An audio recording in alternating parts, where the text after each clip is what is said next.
Hello বন্ধুরা, আমি স্বর্ণা। অর্ণা কিচেনের পক্ষ থেকে সবাইকে অভিনন্দন। আজকে আমি বরাবরের মতোই একটি নতুন রেসিপি নিয়ে হাজির হয়েছি। আজকের রেসিপি হচ্ছে মসুরের ডাল দিয়ে লাউ শাকের রেসিপি। আর হ্যাঁ, আপনি যদি আমার চ্যানেলে নতুন হয়ে থাকেন তাহলে অবশ্যই চ্যানেলটিকে সাবস্ক্রাইব করবেন এবং চ্যানেলটির পাশে থাকা বেল আইকনটি বাজিয়ে দিবেন। চলুন তবে দেখে নিই আজকের এই রেসিপিতে যা যা উপকরণ থাকছে। এখানে আমি লাউ শাকগুলো কেটে ধুয়ে নিয়েছি। এখানে হাফ কাপ পরিমাণ মসুরের ডাল নিয়েছি, এটাও আগে থেকেই ধুয়ে রেখেছি। আর লাগছে পেঁয়াজ কুচি, রসুন কুচি, পরিমাণ মতো হলুদ, স্বাদ মতো লবণ, জিরা, কাঁচা লঙ্কা, তেজপাতা, শুকনো লঙ্কা। চলুন তবে রান্নাটি শুরু করা যাক। প্রথমে কড়াইয়ে দিয়ে দেব পরিমাণ মতো তেল। তেলটি আমরা গরম করে নেব। তেলটি গরম হয়েছে, প্রথমে দিয়ে দেব তেজপাতা এবং শুকনো লঙ্কা।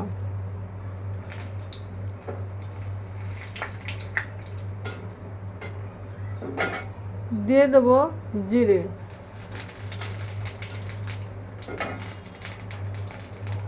কাঁচামরিচ। কাঁচামরিচটাকে হালকা ভেজে নেব।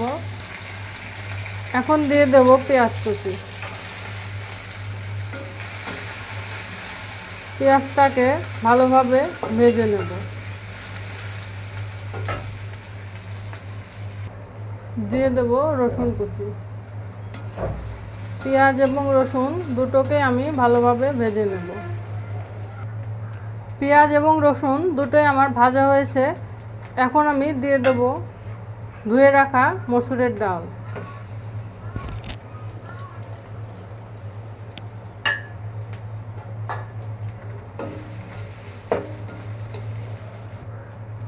দিয়ে দেব স্বাদ মতো লবণ।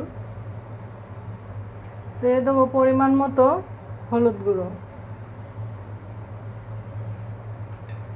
এখন আমি হলুদ এবং লবণ দিয়ে ডালটাকে হালকা ভেজে নেব।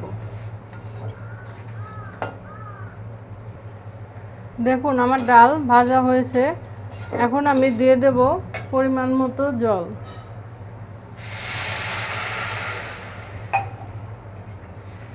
যেহেতু ডাল ফুটবে তাই জলের পরিমাণটা আরও বেশি দিতে হবে।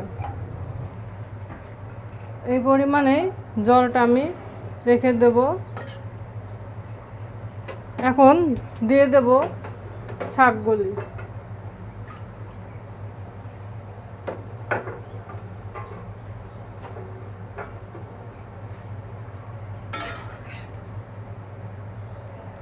ডালটাকে এখন আমি ঢেকে দেব।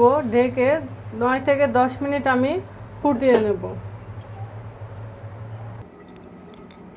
দেখুন বন্ধুরা, আমার ডালটি হয়ে গেছে। এরপর যে আমি ডালের ভেতর দিয়ে দেব সামান্য পরিমাণ জিরার গুঁড়ো। এখন আমি ভালোভাবে নাড়া দিয়ে নেব। আমার ডালটি রান্না কমপ্লিট। তো আপনারাও এইভাবেই রান্না করতে পারেন।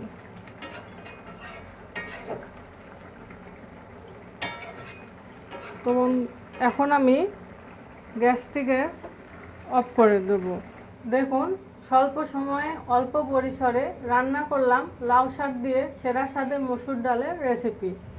আপনাদের যদি ভালো লেগে থাকে তাহলে অবশ্যই বাড়িতে একবার ট্রাই করে দেখুন কতটা স্বাদের রান্নাটি। আর হ্যাঁ, কমেন্ট করতে ভুলবেন না কিন্তু। আর আমার চ্যানেলে যদি নতুন হয়ে থাকেন তাহলে অবশ্যই চ্যানেলটিকে সাবস্ক্রাইব করে পাশে থাকা বেল আইকনটিকে বাজিয়ে রাখুন, যাতে আরও নতুন রেসিপি আপনাদেরকে আমি দিতে পারি। সবাই ভালো থাকবেন, সুস্থ থাকবেন। ধন্যবাদ।